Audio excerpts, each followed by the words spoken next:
కానీ once artist అయిన తర్వాత అది కంటిన్యూ చేయడం కూడా చాలా కష్టం. వచ్చింది నేనేంటంటే హ్యాపీ ఇంట్లో పెద్ద నాన్నగారు వాళ్ళకి ఇష్టం లేదు, కానీ ఇష్టం లేదు వాళ్ళకి. కాకపోతే నాకు మావయ్య సపోర్ట్ ప్రోగ్రామ్ అని, మా అమ్మ తమ్ముడు మావయ్య లేరు, లేరు చనిపోయారు. తను సపోర్ట్ చేశాడు. మన పిల్లలు ఎక్కడున్నా జాగ్రత్తగా ఉంటారు అని నాకు కొన్ని మోరల్స్ కొన్ని నేర్పించాడు ఆయన. అదృష్టం ఏంటంటే నాకు ఈ మందు ఫస్ట్ చెప్పి మందు తాగడాలు అప్పు చేయడాలు ఈ రెండు ఇండస్ట్రీలు లేదంటే ఇండస్ట్రీలు ఉండొచ్చాను. టచ్ అవుట్ ఈ రోజు వరకు నేను మందు తాగను, అప్పులు చేయను, ఇటువంటి అలా ఒక సిస్టమేటిక్గా లైఫ్ని ప్లాన్ చేసుకుని మూలంగా అలా వెళ్ళిపోతాను. గ్రేట్ బికాజ్ సోషల్గా మూవ్ అవ్వాలి అంటే మందు కావాలి, కానీ నేను పెద్ద అంత అవసరం లేదనిపించింది నాకు. ఓకే. సో అంటే అలా ఉండటం ఎవరు ఫోర్స్ చేయడం కానీ అడుగుతూ ఉంటారమ్మా, కూల్గా వెయిట్ చేయడమే, చేతులు పట్టు మనలో ఉండడం ఇంపార్టెంట్. అంతే అంతే. ఇక్కడ ఏంటంటే ఫస్ట్ ఇండస్ట్రీకి వచ్చాక వాస్తవంలో బతకరు చాలామంది. అవునా? అంటే వాస్తవం ఇండస్ట్రీ అని కాదు, ఎక్కడైనా సరే ఓకే మనం వాస్తవంలో బతికితే ఎప్పుడు బాగుంటాం. అంటే వాళ్ళ మైండ్ సెట్ ఎలా ఉంటుంది అంటే ఎలా అంటే ఇక్కడ ఇండస్ట్రీలో కొంచెం కొంతమంది ఉంటారు. మనం కూడా బయట నాకు ర్యాంబో రాము గారని ఒక ఆయన ఫైట్ మాస్టర్ ఉండేవాడు. ఆయన ఇంత ర్యాంబోని వేసుకునేవాడు గోల్డ్ది. అంటే చూసే విధానంలో ఆయన చెప్పింది ఒక స్టైల్ ఆఫ్ ఇది. ఎందుకన్నా అలా వేసుకున్నారు ర్యాంబో అని అంటే, లేదన్నా నేను మామూలుగా ఫైట్ మాస్టర్గా బైక్లో వెళ్ళి నేను అప్పు చేసిన కారు కొనుక్కుని వెళ్తే నా రెమ్యునరేషను నా లుక్ చూసి ఎంత ఇస్తారు. నేను మామూలుగా వెళ్ళాను అనుకో, అన్న 10,000 పండుగ 10,000 చేయండి అన్న, 5,000 చేయండి అన్న ఫైట్ అని చెప్పేవాడు ఆయన. నేనేంటంటే అలా కూడా నేను నమ్మేవాడు కాదు, కానీ అలా కూడా జరుగుతాయి కొన్ని చోట్ల, జరుగుతూ ఉంటాయి. బట్ నేను ఆయన్ని నార్మల్గా ఉండేవాడిని. మనకు వచ్చే అవకాశాలు దేవుడి దయ వల్ల అలా చేసుకుంటూ వెళ్ళిపోయాను, ఎక్కడ ఖాళీ లేకుండా అలా చేసుకుంటూ జర్నీ అలా వెళ్ళిపోతుంది. సినిమా యాక్టర్గా స్టార్ట్ అయ్యాను, హీరోగా స్టార్ట్ అయ్యాను. ప్రార్థనలో ఒక క్యారెక్టర్, తర్వాత వెంటనే 2 సినిమాలు హీరో, తర్వాత 3 సినిమాలు, 4-7 సినిమాలు నిన్న హీరో చేశాను. అత్తా నీ కొడుకు జాగ్రత్త అని రామానాయుడు గారు ప్రొడ్యూసరు, అండ్ సచిత్ర సూర్యనారాయణ గారు అని మీకు అడివిరాముడు తీసిన ఆయన ప్రొడ్యూసరు. నేను ప్రేమ హీరోయిన్స్గా చేసాం. అయితే ఇక్కడ సక్సెస్ ఉండాలి సినిమాకి. సక్సెస్ లేకపోతే మనం జర్నీ కొంచెం వెనకబడుతూ ఉంటుంది అలా. Okay. So what ever may be the thing, మీరు ఎప్పుడు మాకు కనిపిస్తూనే ఉన్నారు, అది ఏ ప్లాట్ఫామ్ అయినా కదా. సో రామానాయుడు గారు లాంటి ఒక లెజెండరీ పీపుల్తో వర్క్ చేశారు, ఎలా ఉండేది వాళ్ళతో వర్క్ చేయడం? వెరీ ప్రొఫెషనల్ అండి ఆయన, వెరీ ప్రొఫెషనల్. ఆయన చాలా దగ్గర తమ్మారెడ్డి భరద్వాజ్ గారు డైరెక్టరు, బీసెట్ లక్ష్మణరావు గారి కథ అది అప్పుడు చేసినప్పుడు అంత సీనియర్. నేను చిన్నోడే, కానీ అప్పుడు ప్రేమ గారు పెద్ద హీరోయిన్, శివాజీ రాజా, శుభశ్రీ ఆవిడ జెంట్మెన్ సినిమా అంత పెద్ద హిట్ అప్పట్లో.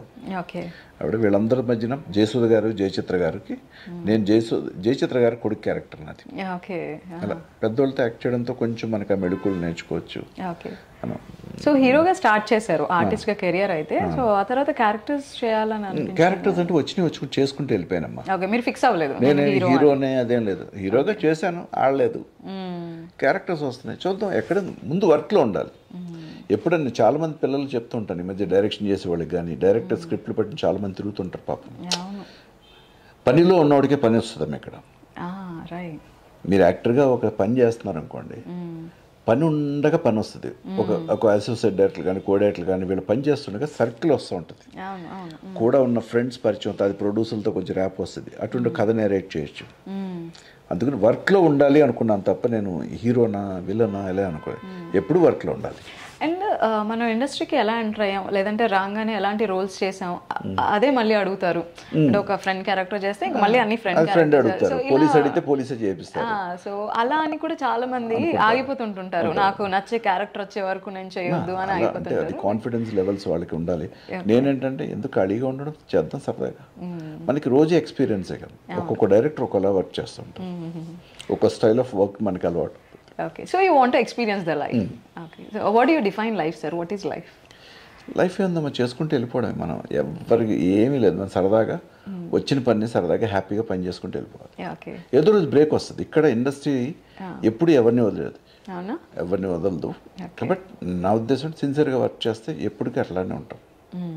సో ఇండస్ట్రీలోకి వచ్చే వాళ్ళు మీ ఎక్స్పీరియన్స్తో ఏం చేయాలి, ఏం చేయొద్దు, ఒక 3 ఇంపార్టెంట్ పాయింట్స్. సిన్సియర్గా ఉండాలమ్మా, సిన్సియర్గా ఉండాలి. మనం దీనికోసం వచ్చాం. ఇప్పుడు చాలామంది వస్తారు, మనం ఇంట్లో పక్కింటోటి చూడాలి, మన ఊర్లో మన సినిమా యాక్టర్ని గుర్తుపట్టాలి అని యాక్ట్ చేయడం కాకుండా ఒక యాక్టర్గా వచ్చాం, డ్యాన్స్ నేర్చుకోవాలి, ఫైట్ ఏదైనా ఇది రాదు. ఇప్పుడు దీనికి హరిత గారి ఎగ్జాంపుల్, మన ఒక షార్ట్కి వెళ్ళాక ఇది రాదు, హార్స్ రైడింగ్ చేస్తాను, నేను చేస్తాను, ఫైట్ చేస్తాను. నేను ఒక తమిళ సినిమా రిలీజ్ అవ్వలేదు నాది, ఒక శ్రీడాక్ ఇంటర్కాంటినెంటల్ ఒక హోటల్ ఉండేది, పైన దూకాలి, ఫైట్ మాస్టర్ దూకి చూపించాడు, అట్టపెట్టలేశారు, దూకేస్తాను అన్నాను. అంటే ఇది చేయను అది చేయను నేను లేదు, చేసేస్తాను. అది నేను నేర్చుకోలేదు, అమ్మో ఇది లేదు, అదేం లేదు. ఆ టైంకి అన్నీ రెడీగా ఉండాలి, మనం ఉంటే బాగుంటుంది. సో రెడీగా ఉండాలని ఇంటెన్షన్ ఉంది అని అంటే లోపల చాలా తపన ఉంది టువర్డ్స్ యాక్టింగ్. యాక్టర్ అయిపోదాం ఇప్పుడు నాకు హ్యాపీగానే వచ్చింది నాకు అవకాశం, కానీ నేర్చుకున్నాను. ఎందుకంటే చేసినప్పుడు ఈ అవకాశం వచ్చింది, చాలామంది రాని అవకాశం మనకు వచ్చింది కాబట్టి మనం బాగానే చేయాలి. అంత గొప్పగా చెప్పినా మనం కొంచెం తెలుసు ఉండాలి అని చేశాను. నాకు విజయారెడ్డి గారిని ఒక ఆయన కన్నడ డైరెక్టర్, నేను ఒక కన్నడ సీరియల్ చేశాను, వెంకటేశ్వర మహాత్యం అని. ఆయన రాజ్ కుమార్ గారు వినోద్ కుమార్ గారిని ఆయనే ఇంట్రడ్యూస్ చేశాడు. ఆయన వినోద్ ఆళ్వా అంటారు ఆయన్ని. నేను హార్స్ రైడింగ్ చేస్తాను, టీవీ సీరియల్ కదా. జాకీ ఎందుకు నువ్వు హీరోగా కంటిన్యూ చేయలేదు, ఎందుకు హీరో మంచి సార్ చేసినవన్నీ ఫ్లాప్ అయినాయి, టీవీలో నాకు ఎక్స్పోజర్ వచ్చింది, ఈరోజు మీరు పిలిచారు నా ఎక్స్పోజర్ మూలంగానే పిలిచారు కదా, హార్స్ రైడింగ్ చేస్తున్నావు, ఫైట్ అంటే చెప్తున్నావు, డైలాగ్స్ చెప్తున్నావు, కన్నడ కూడా డైలాగ్స్ నేర్చుకుని టకటకటే చెప్పేస్తున్నావు, నువ్వెందుకు వదిలేసావేంటి? వదిలేదు సార్, వచ్చింది చేసుకుంటూ వెళ్తున్నా, ఏదో రోజు బ్రేక్ వస్తుంది డెఫినెట్గా. Did you ever feel sir, అంటే మీరు ఇన్ని యాక్టివిటీస్ మీరు నేర్చుకున్నారు, మీకు ఇన్ని కళలు వచ్చు, సో ఇంకా ఫుల్ ఫ్లెడ్జ్డ్గా ఇంకా ఎక్స్పోజ్ అవ్వలేదు అనే ఫీలింగ్ ఎప్పుడు ఉంటుంది? ప్రతి ఒక్కరు, చిరంజీవి గారికి కూడా ఉంటుంది, ఆయన కూడా మనం ఇంకా ఏదో చేయాలి. ఆయన చూడండి ఇప్పుడు నిజంగా చాలా ఇన్స్పైరింగ్. అవును, ఆయన ఇప్పటికీ ఒక సినిమా హిట్ అయితే ఆయనలో చిన్నపిల్లడు అయిపోతాడు. ఆయన మొన్న గ్యాప్ తర్వాత సినిమా చేసి ఏదో చేయాలి, పిల్లలతో బాగా చేయాలి, అమ్మో ఆయన ఒక్కడిని ఇన్స్పిరేషన్గా తీసుకుంటే బాగా ఏదో చేయాలి, ఇంకా ఏదో చేయాలి, అటువంటి ఇన్స్పిరేషన్గా తీసుకోవాలండి. ఆయనతో కాంబినేషన్లో నేను చేయలేదమ్మా. ఫస్ట్ నా సినిమా దొంగల జాతి ఓపెన్ అయినప్పుడు ఆయనతో ఫోటో తీయించుకున్నాను. ఆయన ఫస్ట్ టైము మేమంతా కలిసాం. తర్వాత మధ్యలో మా ఇంట్లో మీకు తెలుసుగా మా రవళి గారి పెళ్ళప్పుడు ఆ టైం పిలవడానికి వెళ్ళి మా జాకి వెళ్తాను, ఇలా మామూలుగా ఆయన చాలా గుర్తు. నా wife first cinema Geetha Arts, ఆవిడ చేస్తున్న అలాంటి వాళ్ళు అలాగా పరిచయాలు ఉన్నాయి. ఓకే సో నేను ఇందాక అడిగినట్టుగా ఇండస్ట్రీలో ఉండాలి అని అనుకుంటే ఏం చెయ్యొద్దు అని ఏం లేదమ్మా, ఒకళ్ళు ఒక టాలెంట్ ఉంటుంది, చేయొద్దు, ఏం వర్క్ చేయదని కదా, లైక్ ఎలాంటి క్వాలిటీస్ ఉండొద్దు అంటే ఉండద్దు. నాకు అర్థం కాలేదు. అంటే మీరు చెప్పినట్టుగా యాక్టర్గా అలా నేను షో ఆఫ్ చేయడానికి కాదు, ఓన్లీ యాక్టింగ్ చేయడానికి రావాలి అని చెప్పారు కదా. ఇచ్చిన క్యారెక్టర్ని ఆ టైంకి మనం బాగా పెర్ఫామ్ చేస్తే అది సక్సెస్ అయితే మనకి అదే కెరీర్ని పెంచుతుంది.